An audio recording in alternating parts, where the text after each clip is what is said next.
October 8, 2024, 1:32 a.m., downtown Houston, Texas. A 911 call comes in from the 11th floor of a hotel. A staff member reports a woman found unresponsive inside the honeymoon suite. Her wedding dress is still hanging in the room. The reception ended only hours earlier. First responders arrive within minutes. They find 29-year-old Lauren James lying on the floor, no signs of forced entry, and no immediate explanation for what happened. There is one detail that immediately raises suspicion. The groom, 34-year-old Elias Carter, is nowhere to be found. Paramedics work quickly, but the outcome is already clear. Lauren is pronounced dead shortly afterward. Hotel guests fill the hallway with whispers. Officers begin securing the scene. Investigators try to piece together what could have gone so wrong on a night meant to mark the beginning of a new life. And that is where this story begins. Welcome back to True Crime Retold, where we uncover cases that test everything you think you know about human nature. If you find our deep dives as gripping as we do, please take a second to hit like, subscribe, and turn on the notification bell so you never miss a new case. Now, let's get into it. To understand how Elias Carter became the man he was on the day he married Lauren James, we have to go back to the beginning, to a small apartment in South Houston where a young woman named Monica Carter learned how to raise a child with nothing but stubbornness, fear, and a love so intense it became the defining force of both their lives. Monica was just 20 years old when she gave birth to Elias. She had fallen in love fast with a man who promised her the world and disappeared the moment responsibility appeared. He was white, charismatic, and charming in a way that made Monica believe she had finally escaped the generational struggles her own mother had faced. But when she told him she was pregnant, everything changed. A single argument ended with him grabbing his keys, muttering something about not being ready, and walking out of her life. He never returned. There was no child support, no visits, no apology, just silence. And so Monica raised Elias in a world that existed entirely between the two of them. She worked whatever jobs she could get: cashier, night shift stalker, receptionist for a towing company, anything that kept a roof over their heads. Their first apartment was barely larger than a motel room, with thin walls, a leaking faucet, and a view of the alley below. But Monica made it feel warm, filling it with thrift store blankets, dollar store candles, and newspaper clippings of scholarships she hoped one day Elias would qualify for. People who knew them back then remember Elias as the quiet little boy who sat patiently beside his mother at work when childcare fell through. He would draw superheroes on scrap paper while Monica counted registers or answered phones. He rarely complained, rarely asked for anything, and always checked her face before he spoke, an early sign of how deeply attuned he was to her emotions. In many ways, Monica carried the weight of two roles, but she gave Elias the devotion of 10. She called him her blessing, her second chance, her promise that life still had something good in store for her. But Elise was also her replacement for all the love she never received, from his father, from her own past, and from a world that often demanded more of her than it gave. As Elias grew older, the bond between them began to take its shape, tight, committed, and emotionally intertwined. Monica raised him with the mindset she had been forced to sharpen early in life: men leave, mothers stay. It was a phrase she said so often that it became a quiet anthem in their home. She never intended it as bitterness. It was simply her truth, spoken to protect her son from the heartbreak she believed every man eventually delivers. And because she believed it, Elias learned to believe it too. Growing up mixed race in Houston, Elias often felt out of place. His father's absence meant he had no connection to that side of himself, no photos, no phone calls, not even a face to put to the name. He inherited pale brown skin, loose curls, and green eyes that made strangers ask Monica if he was adopted.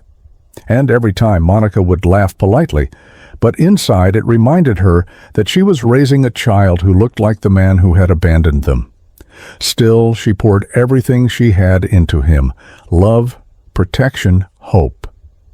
She made birthdays feel like holidays even when she had only $20 to spend. She kept handwritten notes in his lunchbox, telling him to be kind, telling him she believed in him, telling him he was her entire world.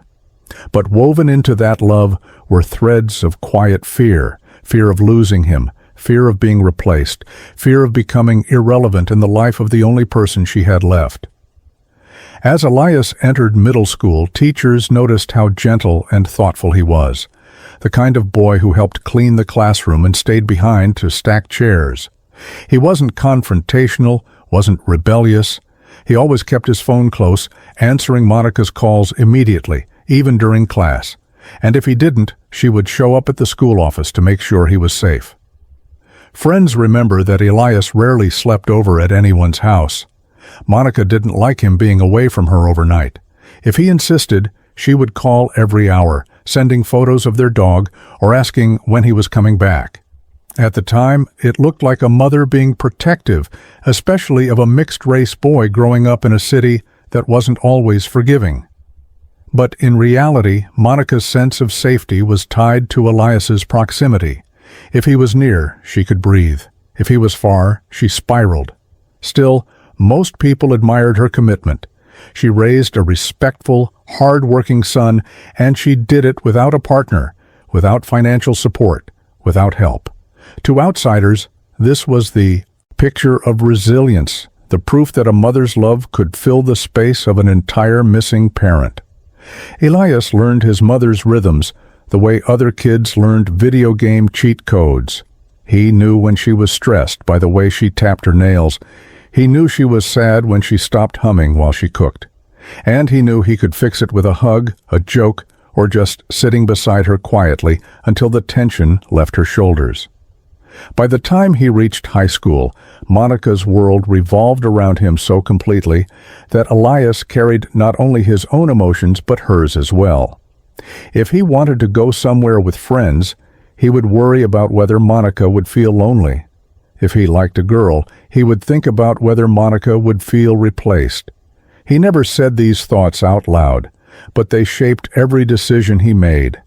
Elias wanted love, but he wanted to protect his mother more. He wanted independence, but he couldn't bear the thought of hurting the woman who had sacrificed everything for him. And slowly, without either of them noticing, that emotional loyalty transformed into something heavier. Something that would follow him into adulthood. Something that would shape his relationships before they even began. What is important to understand is this. Elias didn't grow up resenting his mother. He adored her. He defended her. He saw her as the strongest woman he knew. But he also saw her as fragile, someone who could break if he ever pulled too far away. So he didn't. He stayed close. He stayed loyal. He stayed hers. Not because she demanded it, at least not openly, but because he felt he owed it to her. And as Elias stepped into adulthood, the world widened for him. But for Monica, nothing changed. Elias might grow, but he would still be her boy. He might date, but she would still be his priority. He might marry, but in her mind, no woman would ever love him the way she did. This was the foundation of their relationship. Devotion, built from survival, attachment mistaken for closeness, and a mother who believed she had earned the right to remain at the center of her son's world forever. And years later, when Elias found real love, the kind that could have expanded his life instead of limiting it, Monica felt that foundation crack. But for now, in the early chapters of Elias's life, there was no villain here, no malice, just a mother and son surviving the only way they knew how. A world of two that neither knew how to let go of. Elias Carter grew up mixed race in Houston, with features that constantly reminded him of a man he never met. His father, a white man Monica fell for too quickly, walked out the moment she told him she was pregnant. No arguments afterward, no explanations, just silence. For most of Elias's childhood, Monica avoided the topic. not because she didn't love her son, but because speaking his father's name reopened a wound she spent years trying to seal. Whenever Elias asked where his dad was, Monica would offer the same soft answer, "It's just us, baby. That's all we need." And for a long time Elias believed that. Growing up without a father didn't make him bitter. It made him curious. He noticed early that he didn't resemble Monica. He noticed the stares from strangers who tried to piece together their connection. He noticed the families at school with two parents and wondered what it would feel like to have another adult say, "I'm proud of you." But every time the thought showed up, he pushed it away, because he could see the pain in his mother's eyes whenever the subject surfaced. He learned quickly that questions about his father didn't just hurt him, they hurt her. And protecting her feelings became something he did naturally, almost instinctively. As the years passed, Monica's identity became tightly intertwined with raising Elias alone. Their neighborhood knew them as the Carter team, a pair who moved through life together, relying on no one else. Church members admired their closeness. Teachers praised Elias for being polite and mature. Family friends often commented on how devoted Monica was to her son. Every compliment reinforced the idea that they didn't need anyone else, that this bond between mother and son was something special. And in many ways it was. They weren't just family. They were each other's safety net, emotional support system, and constant companion. But beneath that closeness was something neither of them recognized: fear. For Monica, the abandonment by Elias's father didn't just break her heart, it shaped how she viewed relationships. She learned to expect that love ends, that people leave, that men disappear, and once those beliefs settled inside her, they turned into a quiet fear she carried everywhere. If Elias grows up and loves someone else, will he leave me too? She never said those words aloud, but her actions reflected them. When Elias made friends, she worried. When he spent time away from home, she stayed awake until he returned. When he talked to girls at school, Monica's smile tightened, just slightly, the way it does when someone is trying to hide something deeply uncomfortable. She didn't try to control him, not directly. Instead, she relied on the bond they already had, checking on him often, reminding him how much she depended on him, telling him he was the only man who ever stayed. And Elias absorbed every bit of that. He grew up feeling responsible for her happiness. He learned early that if she cried, he comforted her. If she was lonely, he stayed home. If she worried, he answered immediately. The missing father created a gap, and Elias tried to fill it the best he could. Not because Monica asked him to, but because he loved her, and he didn't want to be another person who walked away. What neither of them knew was that the emotional structure they built wouldn't stay between just the two of them. It would follow Elias into adulthood, into dating, into his first love, into his first heartbreak, and much later into a marriage that would make Monica confront the fear she had managed to hide for decades. Because before Monica ever became a problem in Elias's relationships, she was simply a woman terrified of being left behind again. Elias's first real relationship happened in college, when he met Naomi Brooks, a bright, confident young woman who admired his calm nature and the way he treated people. Naomi brought out a playful side of Elias that most people never got to see. For the first time in his life, he felt the possibility of having something outside of his relationship with his mother. And at first, Monica seemed open to the idea. She asked polite questions, complimented Naomi's clothes, and acted excited when Elias mentioned plans they made. But the shift came slowly. It always did. Monica started with small criticisms, nothing harsh, nothing direct, just observations she framed as concern. Naomi talks fast. She seems a little too bold. I don't think she really understands you. And every time she said something, Elias felt torn because he didn't want to disappoint either woman. Then came the calls. Not emergencies, just interruptions. Monica asking where something was in the house. Monica saying she felt lonely. Monica wondering when Elias would be home. Naomi noticed it long before Elias did. She saw the pattern. Date nights cut short, movies paused while he stepped outside to reassure his mother, arguments that ended with Naomi saying she felt like she was dating two people at once. The tension built until the night Naomi finally told him the truth. She stood in the parking lot outside his apartment and said, "I'm not fighting your mother for my own relationship." And just like that, the relationship ended. Not because Elias didn't care for Naomi, but because he didn't know how to put boundaries where none had ever existed. Years later, when he met Brielle Mason, he felt ready for something more serious. Brielle was older, more grounded, and emotionally mature in ways that made Elias feel safe. She encouraged him to think about his future, his career, his own needs. She wasn't intimidated by Monica. She genuinely tried to build a connection with her. But Monica's resistance didn't come from confrontation, it came from subtlety. Quiet comments Brielle heard from mutual acquaintances, rumors that didn't sound malicious, just suspicious. "Brielle doesn't really like me. I think she feels threatened by our closeness. I'm trying so hard, but I don't think she wants to get along." Monica positioned herself as the victim, the mother who was only trying to be included, the woman who wanted the best for her son. And the people around her believed it because Monica had always been warm, polite, and involved in the community.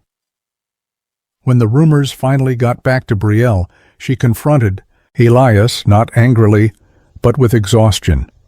She told him she was tired of dealing with tension she didn't create, tired of feeling misunderstood, and tired of watching Monica turn every disagreement into a quiet plea for sympathy. Elias tried to reassure her, but he couldn't deny that once again he was caught in the middle of two women he cared about. And Brielle saw the truth long before he admitted it. She ended things with the words that would echo in Elias's mind for years. "Your mother wants to be the only woman in your life." It wasn't dramatic. It wasn't cruel. It was simply the reality Brielle understood. And just like Naomi, she walked away, not because Elias was unloving, but because loving him meant stepping into a relationship with someone who never wanted to share him. Still, to everyone on the outside, Monica's behavior wasn't dangerous. It wasn't even alarming. It was just difficult. A mother who struggled with boundaries, a mother who loved her son too deeply, a mother who didn't know how to let go. No one, not Elias, not his girlfriends, not the community, believed that this pattern would ever escalate beyond discomfort or emotional strain. But patterns have a way of growing, especially when no one recognizes them as patterns. And Monica Carter's fear of losing her son had already begun shaping a future no one could have predicted. By 2019, when Elias Carter turned 30, he felt ready to build a life of his own. He had a stable career as a firefighter, his own apartment on the southwest side of Houston, and a growing confidence that came from finally stepping outside the emotional bubble he'd lived in for so long.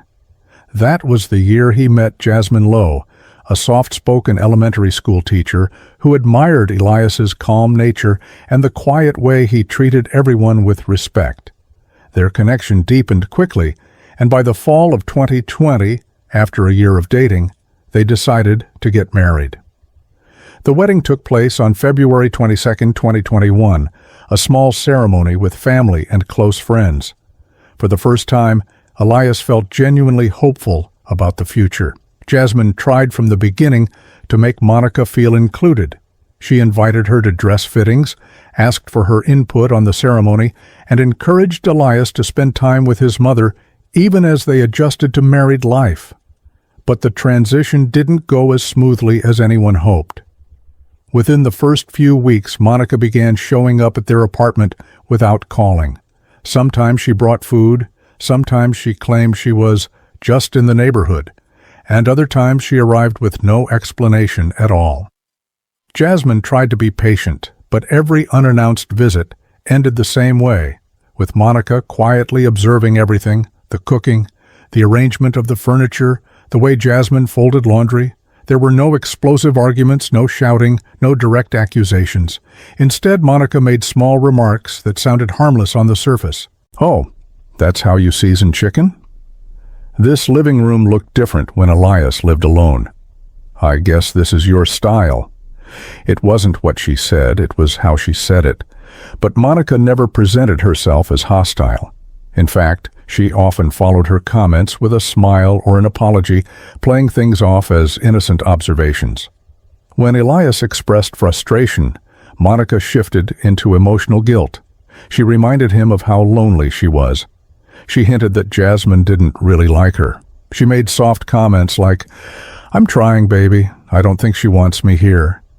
And because Elias had spent his entire life managing his mother's emotions, he found himself caught between wanting to protect Jasmine and feeling responsible for comforting Monica. By mid-April, the tension in the marriage was undeniable. Jasmine felt judged in her own home. Elias felt pulled in two directions, and every conversation about boundaries somehow ended with Monica crying and saying she didn't mean to cause problems. The breaking point came one quiet evening, April 28, 2021, when Jasmine packed her bags after yet another unresolved argument sparked by Monica's involvement. She stood in the doorway with tears in her eyes and said the words that would stay with Elias for years. "You were never mine, you always belonged to her." And then she left. 2 months after the wedding, the marriage was over. Elias felt humiliated by the failure, by his inability to balance the two most important women in his life, and by the realization that love wasn't enough to hold the relationships together. Monica cried when she learned Jasmine had filed for divorce.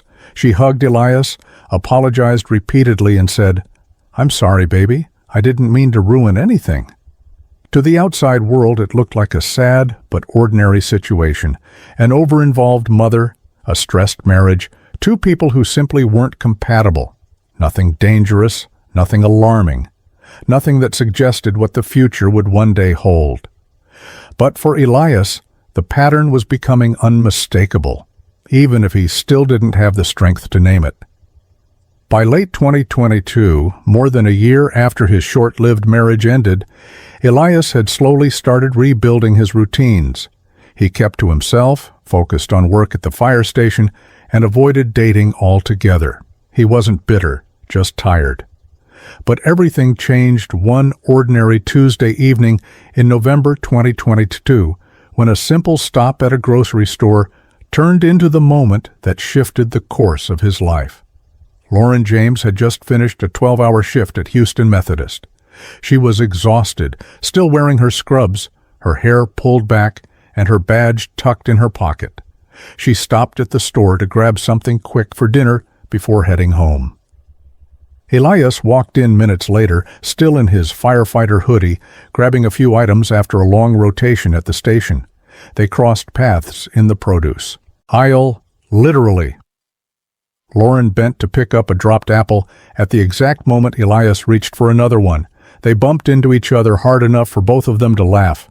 It wasn't a romantic movie moment, no dramatic music, no sparkly lighting, just two tired adults sharing a laugh over something small. But sometimes that's enough. They apologized at the same time, smiled at the same time, and somehow kept the conversation going. Lauren teased him about firefighters having bad diets. Elias joked back that nurses lived off vending machines. The banter came naturally, like two people who had known each other longer than 30 seconds. The kind of ease he never had with anyone right away. For Elias, it felt different, not forced, not complicated, not shadowed by expectations. For Lauren, it felt refreshing to talk to a man who listened, really listened, without trying to impress her. They talked through 3 aisles before either realized they were still walking together. When they finally reached the checkout line, Lauren smiled and said, "I'm glad we bumped into each other, literally." Elias surprised himself by asking for her number. He wasn't nervous, wasn't overthinking it. It just felt right. She handed him her phone without hesitation and told him to text her so she'd save his contact. That night they exchanged a few simple messages, nothing intense, nothing rushed. But Elias went to bed smiling, something he hadn't done in a long time. The next morning, he mentioned Lauren to his mother. He didn't give details, just said he met someone who made him laugh. And for the first time, Monica's reaction wasn't immediate excitement. Her face tightened, just slightly, barely noticeable, before she forced a smile and said she was happy for him. She asked questions, gentle ones, but too many. Where is she from? How old is she? Does she know you're close with your mother? She wasn't hostile, she wasn't rude, just uneasy. A subtle shift, one most people would dismiss.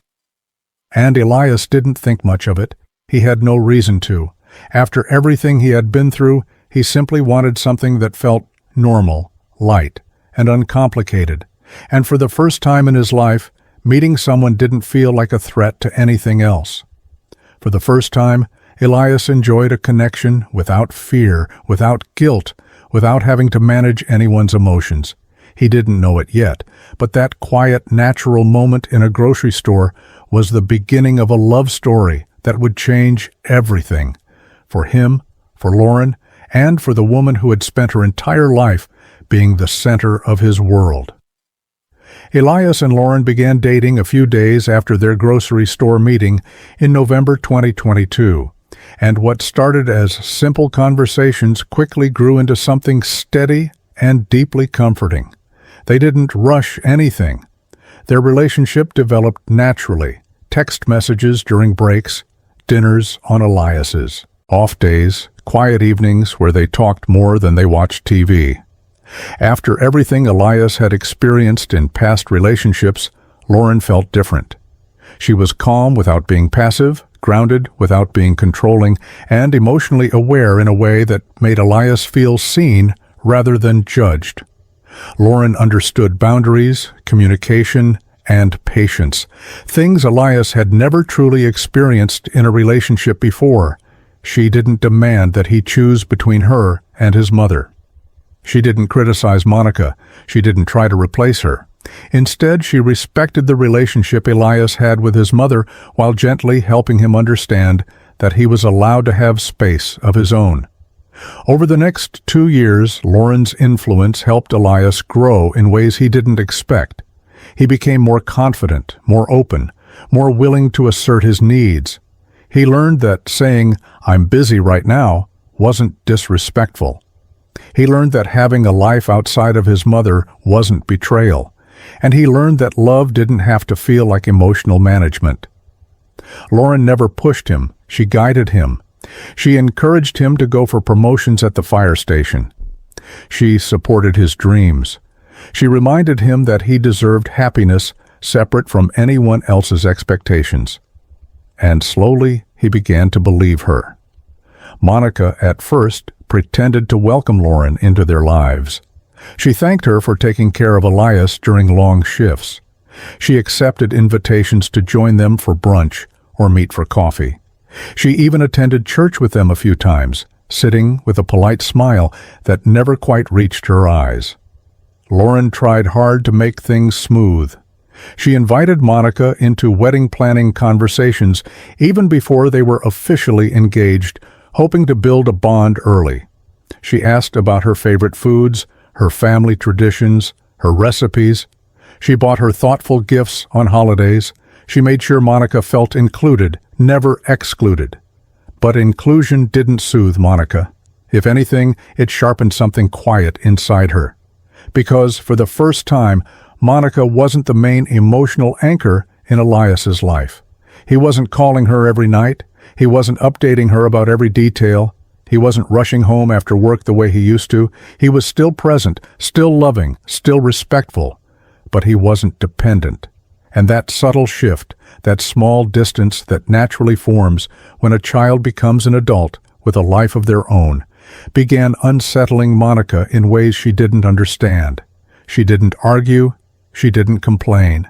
She didn't confront Lauren. Outwardly, Monica was polite, warm, and even helpful, acting exactly like a mother who wanted to support her son's happiness.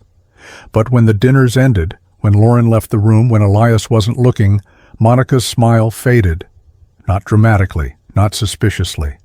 Just enough to reveal the fear she tried so hard to hide, the fear of being replaced. Still, nothing about Monica's behavior seemed dangerous. Nothing suggested ill intent. Nothing hinted at the future. She was simply a mother adjusting awkwardly to the reality of her son growing up. And for Elias, these 2 years were the happiest of his life. A new confidence took root in him. He felt loved in a way that didn't require sacrifice. He felt supported without conditions. And for the first time, he felt like he could build a future that belonged to him, not out of guilt, not out of obligation, but out of genuine love. What neither he nor Lauren realized was that, as their relationship deepened, Monica's quiet unease was deepening too. Not loudly, not openly. Just quietly enough that no one saw the shift happening, just 3 people trying to love the same man in different ways, and a growing tension that no one yet recognized for what it truly was. By the beginning of 2024, after 2 steady years of building a life together, Elias felt something he had never experienced in any relationship before: clarity. Being with Lauren didn't feel like work. It didn't feel like sacrifice. It didn't feel like he was constantly trying to keep the peace between 2 worlds. Instead, it felt natural, comfortable, and safe. And after everything he had lived through in the past, that kind of peace was rare. So on January 14th, 2024, 2 years to the week after they met in that grocery store, Elias proposed. There was nothing extravagant about the moment, no photographers, no audience, no rehearsed speech. It happened during a quiet evening walk along the water after dinner, when the sky was turning a soft orange and Lauren was laughing at one of his jokes. He stopped, reached into his pocket, and asked the question with a shaky voice and a hopeful smile. Lauren said yes before he even finished the sentence. She wrapped her arms around him, crying and laughing as he held her tightly. It was simple. It was honest. It was everything Elias had always wanted, but never believed he could have. When they shared the news with Monica later that week, her reaction was emotional in a way that was expected. She hugged Lauren for a long time, kissed her son on the cheek, and said she was proud of the man he had become. She talked about how quickly time had passed and how strange it felt to see her little boy starting a family of his own. But beneath all the joy, there was something else. Something small, something quiet. Her smile trembled just slightly. Her voice softened too much at the end of her sentences. It wasn't dramatic, and it wasn't hostile. It simply didn't match the excitement in the room. Still, she congratulated them sincerely. She listened as they talked about wedding dates and venues. She nodded along as they discussed balancing traditions from both families. She appeared involved, she appeared supportive, and in many ways she truly was trying to be. A little over a month later, in late February, Lauren noticed she was unusually tired. At first, she dismissed it as long shifts at the hospital. But when her cycle fell behind, she took a test, more out of caution than expectation. It was positive. Lauren sat on the bathroom floor with her hand over her mouth, overwhelmed with a cocktail of fear, joy, and disbelief. When she told Elias, he went completely still, then broke into a smile so wide it reached his eyes. He pulled her into his arms and held her the way a man holds the beginning of a new life.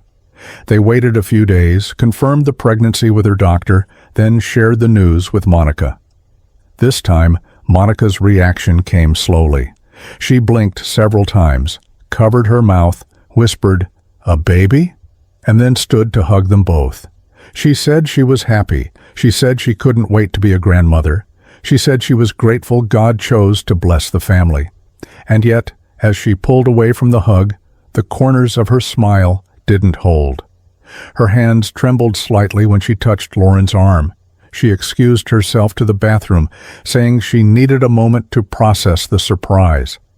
When she returned, she had reapplied lipstick and fixed her hair, her expression carefully arranged into something warm and steady.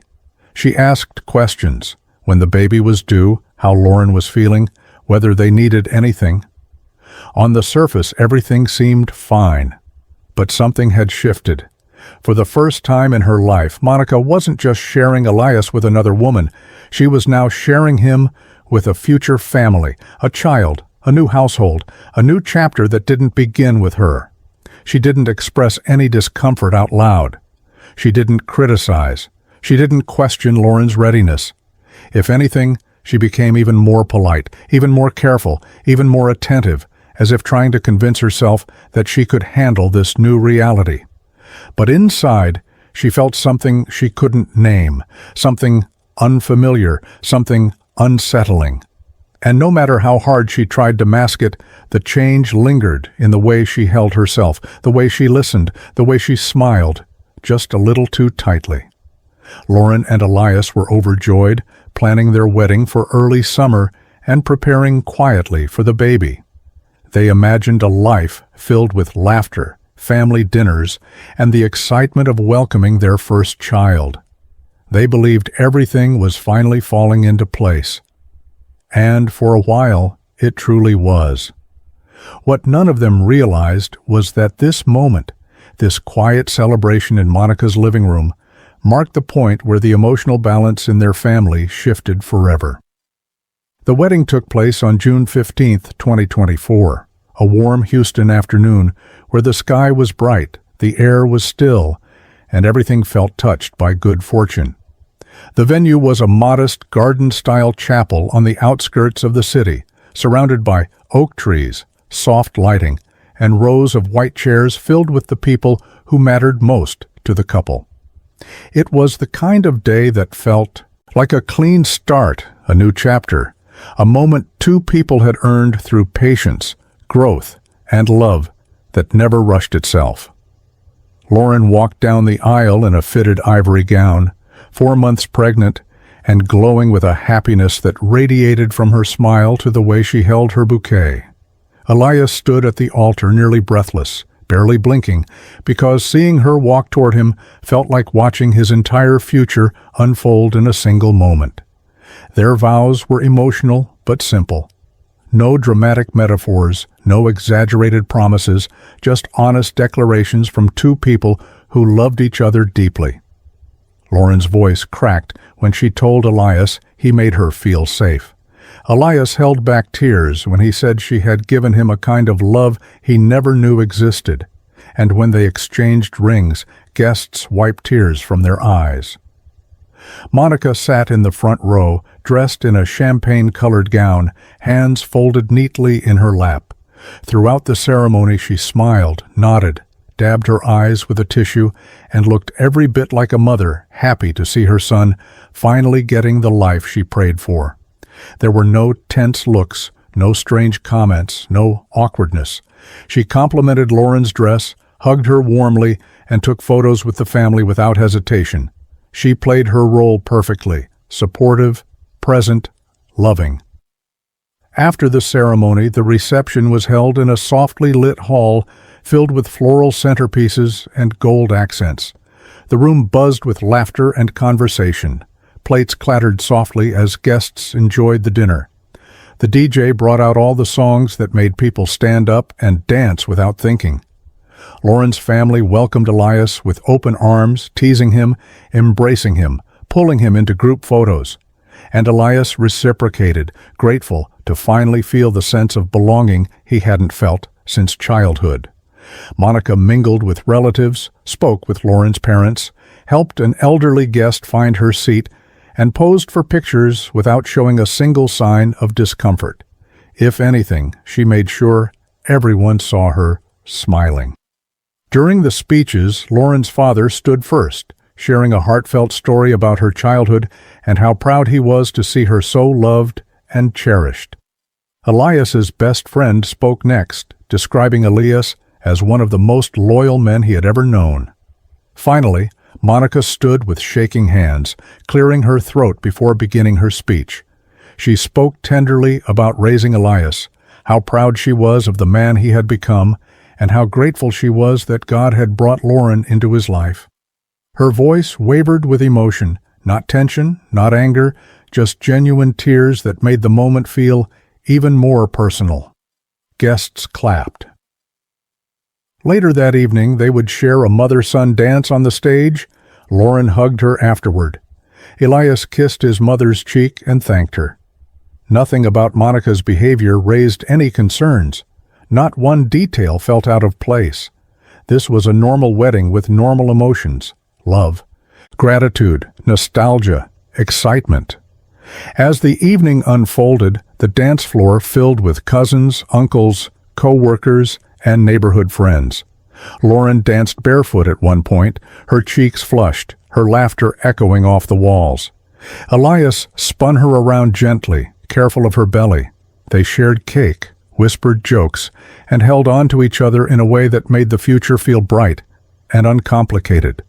When the reception ended, the newlyweds left the venue surrounded by cheers, waving phones, and handfuls of soft white confetti.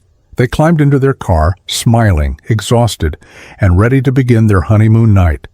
And throughout the entire celebration, from the ceremony to the final dance, not a single thing happened that anyone would later look back on as strange. No tension, no arguments, no signs of what was coming. It was a perfect day, a beautiful day, a day that should have been remembered for joy, not tragedy. But life does not always honor the days we try to preserve. Sometimes the brightest moments cast the deepest shadows, and for Elias and Lauren, June 15, 2024, would soon become the beginning of a story no one could have predicted.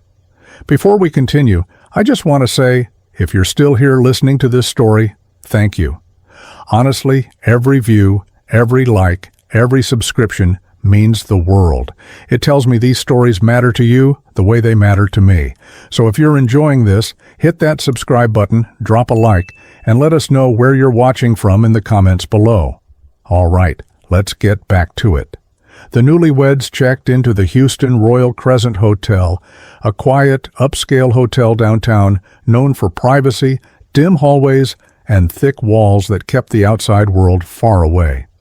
They arrived just before 11:40 p.m., still wearing smiles from the reception, still replaying the last hours of laughter and dancing. Lauren kicked off her heels the moment the door closed, rubbing her feet and joking about how pregnancy and high heels were never meant to be friends. Elias loosened his tie, hung his suit jacket on the chair, and wrapped his arms around her from behind. It was one of those soft, exhausted moments where two people simply enjoy the quiet after an unforgettable day. They talked about the ceremony, about the baby, about how surreal it felt to finally be husband and wife.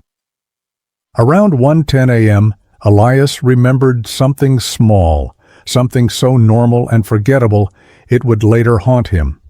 He had left the overnight bag containing Lauren's medication and prenatal vitamins in the car. Lauren laughed lightly, waved him off, and told him to go grab it quickly. "I'll shower and be back in bed by the time you return," she said. Elias kissed her, slipped his shoes back on, and walked out into the dim hallway. Nothing about his departure seemed unusual, rushed, or secretive. He rode the elevator down to the garage, a 90-second trip. Meanwhile, on the 12th floor, someone else was moving. Security footage would later show two figures entering the elevator at 1:14 a.m., their faces covered, their hands gloved, their clothing unremarkable. They moved with calm, with intention, with silence. The elevator doors opened on the 12th floor. They stepped out, walked down the hallway without hesitation, and stopped at Suite 1209, the honeymoon suite. Inside, Lauren had just set her wedding gown aside and was searching for her nightwear when she heard the soft click of the door. At first, she assumed it was Elias returning, that he forgot his keycard. But when the door swung open, two men she had never seen before stepped inside, masked, armed, cold. Lauren froze. One of the intruders closed the door behind them. The other moved toward her without a word. 10 minutes later, the hallway remained silent as the men exited the room. One carried Lauren's purse, the other pocketed her jewelry. They staged the room quickly, pulled drawers open, flipped the suitcase, scattered items across the floor. A fake robbery, a false narrative, a clean escape. They disappeared down the stairwell in less than 20 seconds. 1:27 a.m. Elias returned to the suite, bag in hand, tired but smiling, ready to continue the night. When he opened the door and stepped inside, the smile vanished instantly. The drawers were open, the lamp was on the floor, the air felt wrong, still, heavy, cold. He called Lauren's name, no answer. He walked around the bed, and that was when his entire life collapsed. Lauren was on the carpet, unresponsive, her skin pale, her breathing gone. Elias fell to his knees so fast the overnight bag slipped from his hand and rolled across the room. He touched her face, shook her shoulders, begged her to wake up. Nothing. He fumbled for his phone, hands trembling so violently he nearly dropped it. The 911 call came in at 1:32 a.m., a broken, panicked voice saying, My wife isn't breathing. Please hurry." Hotel staff rushed to the hallway. A security guard arrived first, followed by paramedics 3 minutes later. The corridor filled with voices, footsteps, instructions, medical bags hitting the floor. Paramedics tried CPR, compressions, oxygen, everything they could. But Lauren was gone before help arrived. Word traveled fast through the hotel. Guests cracked open their doors. Staff whispered in corners. And somewhere in the chaos, Monica arrived. She reached the floor just after 2 a.m., still in her bridesmaid gown from the reception, her makeup streaked with tears. When she saw Elias on the floor with shaking hands, she fell beside him, screaming, clutching his shoulders, crying uncontrollably. Police officers formed a perimeter, moved them aside, entered the room, and documented everything carefully. No footprints, no fingerprints, no forced entry, no obvious motive, no sign of who or why. Detectives questioned Elias first, then hotel staff, then room service, then officers canvassed the floor, knocking on doors, asking guests whether they heard anything unusual. Most said no. A few heard footsteps. No one saw faces. And by sunrise, the tragedy had only grown heavier. A newlywed bride murdered hours after saying, "I do." A room staged to look like a robbery. A husband broken on the floor. A mother-in-law sobbing so loudly, officers had to escort her to the lobby. And not a single clue pointing to who planned it or why. For now, it looked like a brutal crime of opportunity, random intruders, bad timing, a devastating accident. But storms don't strike out of nowhere, and this one had roots buried far deeper than anyone knew. The Houston Homicide Division took over the case before sunrise. A bride murdered inside a secure downtown hotel on her wedding night was not something investigators saw often, and from the very first walkthrough, they understood that nothing about Suite 1209 pointed to random chaos. There was no forced entry, no damaged lock, no pry marks. Whoever entered that room either had access or help. Detectives pulled the electronic keycard log. 3 entries appeared between midnight and 1:30 a.m. The first was Elias leaving at 1:11 a.m. The second was an unidentified override key used at 1:14 a.m. The third was Elias returning at 1:27 a.m. That unknown middle entry instantly became the center of the investigation. The hotel insisted the override card wasn't a guest key and wasn't a general master key.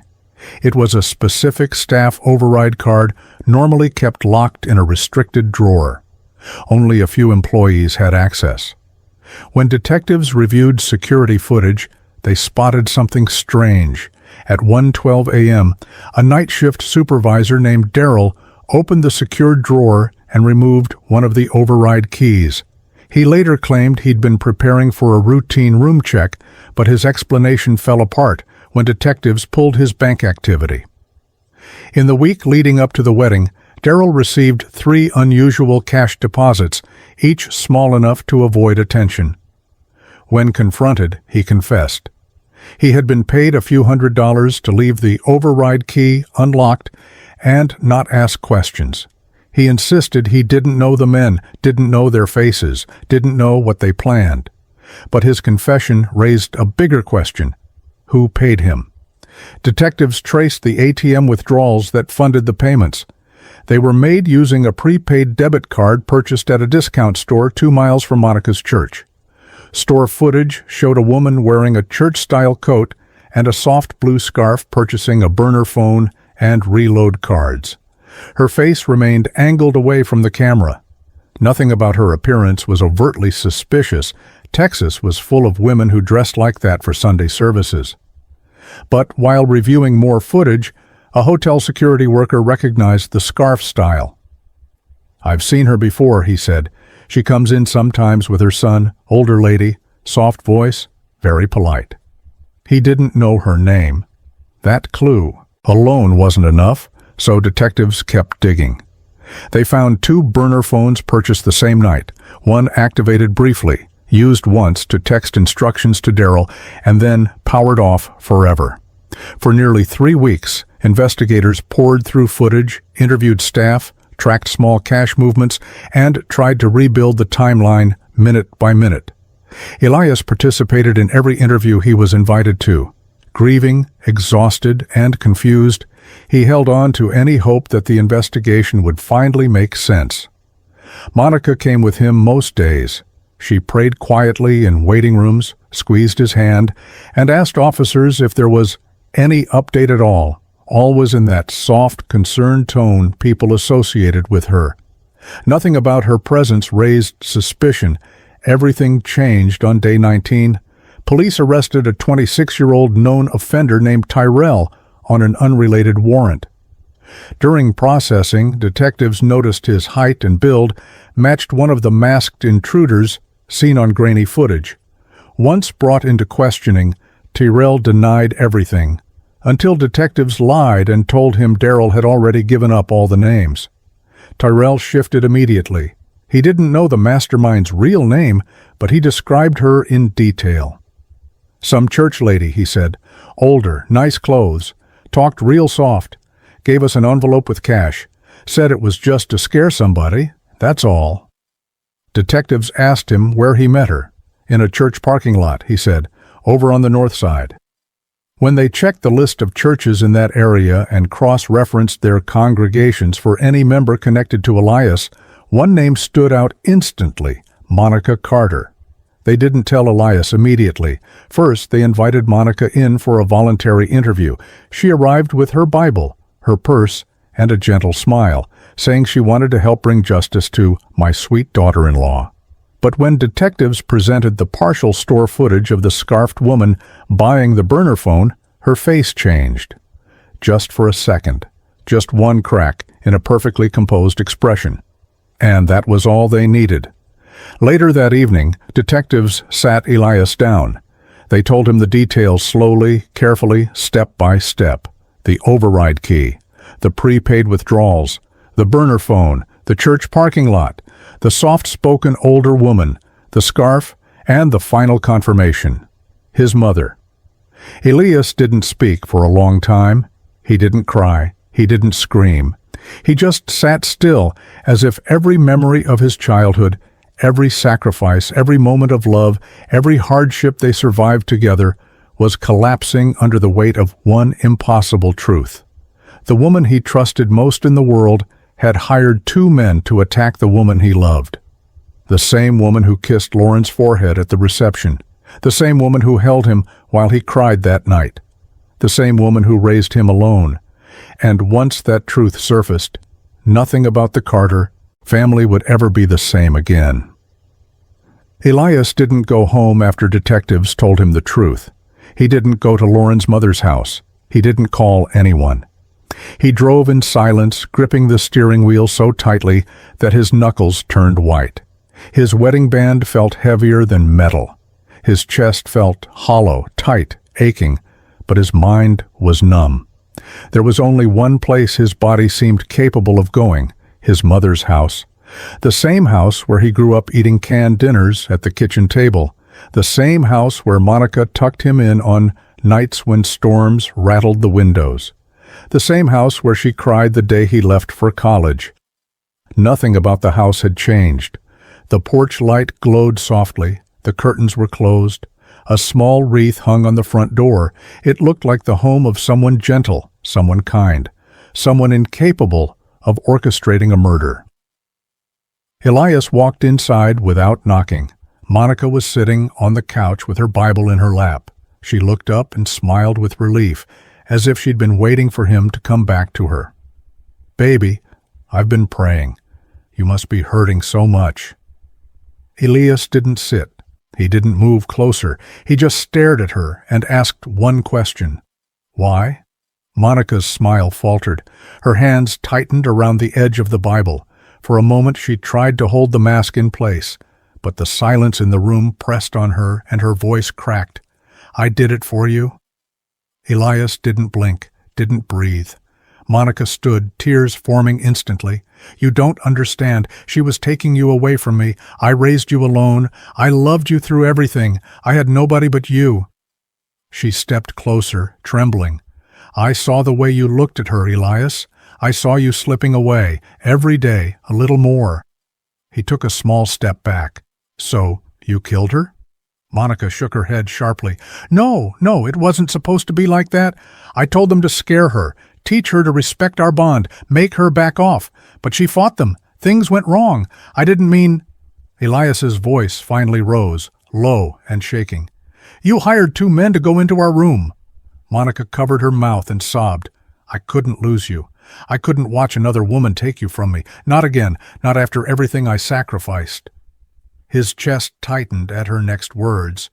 "I did what any mother would do to protect her last piece of happiness." Those words were the breaking point, the final snap. Not madness, not confusion, not a moment of weakness. This was intentional, planned, cold. She didn't lose control. She made a choice, a deliberate one. Elias felt something inside him collapse into a grief so sharp it felt physical, like broken glass inside his ribs. Every memory of his childhood, every moment he defended her, every time he blamed himself for failed relationships, all of it twisted into something unbearable. He pulled the gun from his waistband, the same gun he usually kept in his truck, the one he carried as a firefighter for emergencies, disasters, rescue operations. Monica froze, eyes wide, hands shaking. "Baby, please, don't do this. I'm all you have left." Tears blurred Elias's vision. "No, you took everything I had left." She reached toward him, trembling, still believing she could pull him back into her orbit like she always had. "Elias, you're my son." The gun fired once, a single shot. Monica fell instantly, collapsing onto the living room carpet. Elias stood over her, shaking violently, not from anger anymore, but from the crushing weight of what just happened, what she made happen. He dropped the gun beside her and slid down to the floor, sobbing into his hands. After a long, trembling pause, he pulled out his phone and dialed 911 himself. His voice was hollow when the operator answered. "My name is Elias Carter. I just shot my mother." And for the second time in one night, the world he knew disappeared. News of the shooting spread through Houston before sunrise. A story that began with a wedding and ended with 2 deaths in less than 24 hours left the entire community stunned. Some people mourned Monica as a devoted single mother who simply lost her way. Others whispered that Lauren might still be alive if someone had intervened years earlier. Even in grief, the city was divided. Elias was arrested at the scene without resistance. He didn't argue. He didn't ask for a lawyer. He simply repeated the same sentence to officers as they cuffed him. "She killed my wife." In court, prosecutors painted him as a man who snapped violently. His defense team argued he was a heartbroken groom, backed into an emotional corner by the woman who raised him. The truth sat somewhere in the middle, impossible to measure. After weeks of testimony, Elias received a reduced charge, manslaughter, with a sentence meant to reflect both the crime and the unimaginable circumstances that created it. Meanwhile, Lauren's funeral took place in a packed church on the north side of Houston. Her co-workers from the clinic cried through the entire service. Her mother had to be held upright. And in the front row sat an empty space meant for the husband who should have been beside her, a husband now standing trial for another death born from the same tragedy. Monica's own ending passed with far less ceremony. A quiet burial, a short service, no long speeches, no crowd, just a handful of relatives unsure how to reconcile the woman they loved with the choices she made. And that left the city with a single question, one that doesn't have a clean answer. Was Elias Carter a murderer or a broken man pushed beyond his limits? And if you were the one standing in that living room face to face with the person who destroyed your world, what would you have done? If you found this story powerful or thought-provoking, don't forget to like this video and share your thoughts in the comments below. Let us know where you're watching from, your city, your country, your corner of the world. We read them all. Subscribe and turn on notifications so you never miss the next case we uncover. Thank you for watching.